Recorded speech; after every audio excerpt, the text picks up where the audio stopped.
Shalom, jumpa lagi dengan saya di Klavos Sukacita. Saya akan membagi bagian kebenaran firman Tuhan bagi setiap kita pencinta Klavos.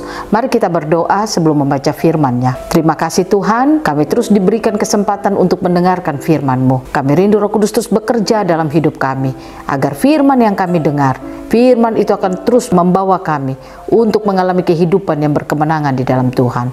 Di dalam nama Tuhan Yesus kami berdoa. Amin. Bagian bacaan firman Tuhan Kejadian pasal 1 ayat 26 sampai ayatnya yang ke-27. Sesudah itu Kejadian pasal 2 ayatnya yang ke-7.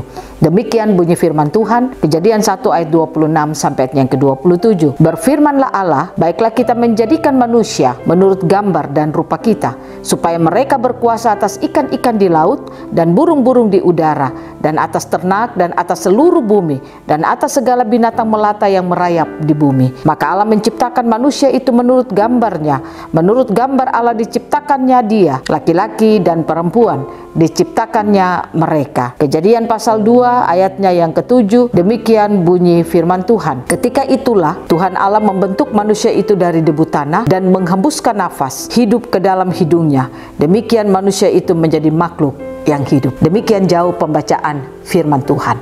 Pemirsa Klavos yang diberkati oleh Tuhan, sebagai orang yang percaya, kita tahu bahwa Allah begitu mengasihi kehidupan saudara dan saya, sehingga Dia telah menaruh apa yang menjadi bagian kehidupan saudara dan saya lewat awal penciptaannya. Saudara percaya atau tidak bahwa di dalam kekekalannya Dia telah menjadikan hidup saudara dan saya sangat luar biasa.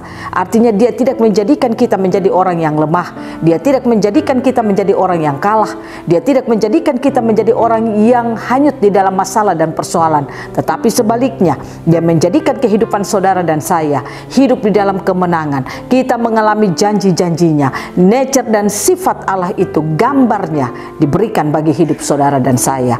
Dikatakan kalau Dia menjadikan kita serupa dan segambar dengan Dia, maka itu berarti sifat-sifat Allah itu diberikan bagi kehidupan saudara dan saya. Bayangkan saja kalau sifat Allah itu diberikan bagi kehidupan saudara dan saya, maka sudah pasti sifat Allah itu akan bermanifestasi di dalam kehidupan kita dan harus bermanifestasi melalui kehidupan kita. Namun kenyataannya kita lihat bahwa ada banyak orang Kristen di bumi ini, mereka tidak dapat hidup mempresentasikan Allah melalui kehidupannya, tidak mempresentasikan nature Allah yang diberikan dalam kehidupan manusia sebagai orang yang berkemenangan, tetapi sebaliknya manusia hidup berdoa, hidup beraktivitas dalam pelayanan, bahkan mungkin dia sebagai pengkhotbah, bahkan dia rajin dalam beribadah, memegang jabatan-jabatan tertentu di dalam suatu organisasi gereja, tetapi kenyataannya hidupnya tidak berkemenangan. Malah sebaliknya, hidupnya mengalami banyak masalah dan dia sulit keluar dari setiap masalah yang dialaminya. Oleh karena itu, lewat bagian kebenaran firman Tuhan saat ini saya ingin memberkati saudara. Kita belajar lewat bagian kebenaran firman Tuhan di dalam Kejadian pada pasalnya yang pertama, ayatnya yang ke-26 dan ayatnya yang ke-27 dikatakan, berfirmanlah Allah, baiklah kita menjadikan manusia menurut gambar dan rupa kita, supaya mereka berkuasa atas ikan-ikan di laut dan burung-burung di udara, dan atas ternak dan atas seluruh bumi, dan atas segala binatang melata yang merayap di bumi. Ayat 27 dikatakan, maka Allah menciptakan manusia itu menurut gambarnya. Menurut gambar Allah diciptakannya dia, laki-laki dan perempuan diciptakannya mereka. Nah, itu berarti bahwa ayat ini mau mengatakan kepada saudara dan saya bahwa Allah telah menciptakan manusia menurut gambar dan rupanya. Itu berarti sifat Allah itu sudah diberikan kepada manusia. Manusia hidup harus merepresentasikan sifat Allah itu melalui hidup dan kehidupannya. Ayatnya yang ke-7 dalam Kejadian 2 berkata, ketika itulah Tuhan Allah membentuk manusia itu dari debu tanah dan menghembuskan nafas hidup itu ke dalam hidungnya. Demikianlah manusia itu menjadi makhluk yang hidup. Mungkin saudara akan bertanya bahwa pada Kejadian pada pasalnya yang pertama ayat 26 sampai ayatnya yang ke-27 Allah telah menciptakan manusia. Tetapi ketika kita baca pada Kejadian 2, pasti kita akan berkata bahwa Allah menciptakan lagi manusia dari debu tanah. Saya ingin katakan kepada saudara, pada Kejadian pada pasalnya yang pertama ayat 26 sampai ayatnya yang ke-27, itu di dalam kekekalan manusia telah dijadikan oleh Allah. Itu berarti bahwa Allah telah menjadikan manusia itu di dalam kekekalan. Apa apanya yang dijadikan oleh Allah, yaitu roh manusia itu. Makanya pada ayatnya yang ke-7 dikatakan, ketika itulah Tuhan Allah membentuk manusia itu dari debu tanah, lalu dia menghembuskan nafas ke dalam hidungnya, demikian manusia itu menjadi makhluk hidup. Ketika Allah menciptakan manusia, rohnya di dalam kekekalan, manusia itu diciptakan di dalam kekekalan. Pada Kejadian pada pasalnya yang pertama ayat 26 sampai ayatnya yang ke-27, pada pasalnya yang kedua ayatnya yang ke-7 dikatakan manusia itu dibuat dari debu tanah, dan Allah menghembuskan kehidupan manusia itu. Apa yang telah Allah jadikan di dalam kekekalan, manusia dijadikan Allah di dalam kekekalan itu dihembuskan di dalam kehidupan manusia yang dibentuk casingnya dari debu tanah itu. Maka dikatakan manusia itu mengalami kehidupan.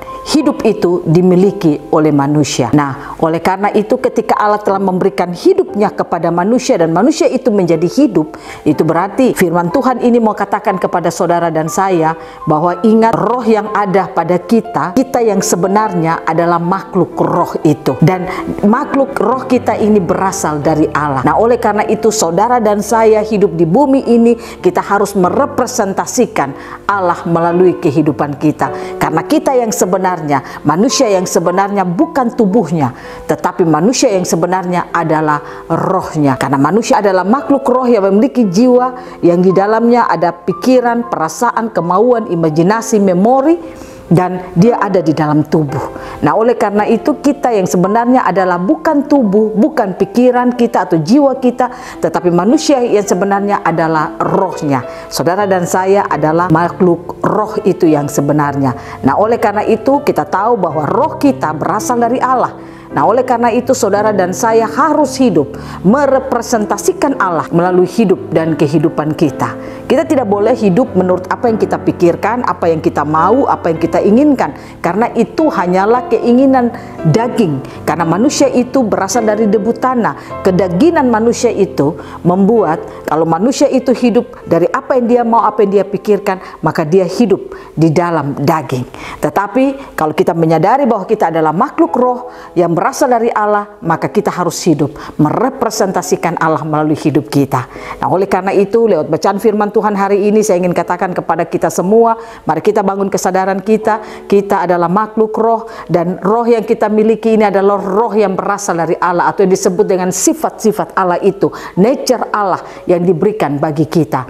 Nah, oleh karena itu sebagai orang yang percaya kepada Yesus Kristus, saudara dan saya hendaklah hidup dapat merepresentasikan Tuhan melalui seluruh kehidupan kita. Jangan pernah kita tunjukkan kehidupan kita yang rajin ibadah tapi kita stres terus. Kita tunjukkan kehidupan kita yang aktif di dalam pelayanan tetapi hidup kita masih terus di dalam dosa, hidup tidak berkemenangan, kita ada di dalam internal konflik, kita sulit untuk memaafkan orang. Itu kita tidak bisa hidup dalam kehidupan kita seperti itu, karena kita harus membangun kesadaran kita bahwa roh kita adalah milik Allah dan kita yang sebenarnya adalah makhluk roh itu. Ingat saudara, ketika saudara tidak bisa melakukan atau merepresentasikan Tuhan melalui hidup kita, melalui perkataan, pikiran kita, dan perbuatan kita, maka saya katakan apa yang kita lakukan menurut pikiran kita, cara berpikir kita, keinginan kita manusia, maka saya katakan itu akan menjadi pijakan iblis dalam kehidupan kita. Ingat saudara, kalau saudara orang yang sulit untuk hilangkan sakit hati,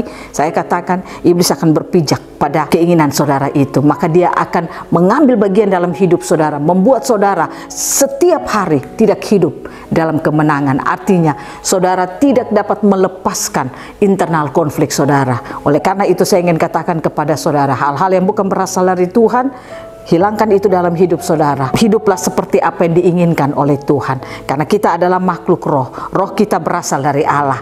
Nah, oleh karena itu kita hidup hanya untuk merepresentasikan Allah.